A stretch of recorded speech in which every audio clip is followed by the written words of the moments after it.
এই কাঠের আয়নাটা যখনই কিনেছিলাম তখন ইচ্ছা ছিল রং করব। আজ করি কাল করি এরকম করতে করতে আর করা হয়ে উঠলো না, কিন্তু আয়নাটা নষ্ট হয়ে গেল। এখন কি আর করা, কিছু তো একটা করতেই হবে, দেখতেও ভালো লাগছে না। পর উপরের যে অংশটা আছে এটা আমি পরিষ্কার করে নিলাম।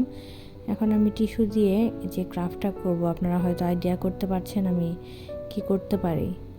তো এখানে আমি টিস্যুগুলোকে টুকরা টুকরা করে কেটে নিচ্ছি এবং ফেভিকলের যে গ্লুটা আছে এই গ্লুটা আমি কাজে লাগাবো একটু পরে। তার আগে আমি আয়নায় পেন্সিল দিয়ে একটু ডিজাইন করে নিচ্ছি এবং এখন আমি হালকা পানি নিয়েছি, পানির সাথে এই গ্লুটা মিশিয়ে আমি ভালো করে মিশিয়ে নেব।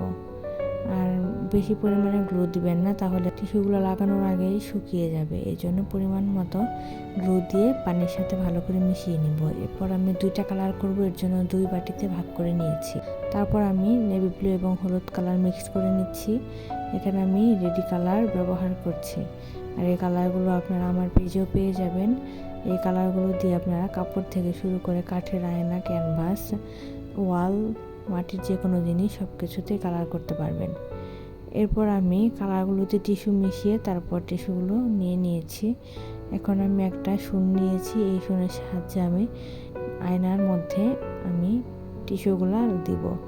আর টিস্যুর টুকরাগুলো আরও বেশি ছোট করা দরকার ছিল আমার, কিন্তু এই যে বসাতে গেলে যেহেতু সারফেসটা অনেক ছোট, এই জন্য টিস্যুগুলোকে আবার হাত দিয়ে ছিঁড়ে ছিঁড়ে বসাতে হচ্ছে।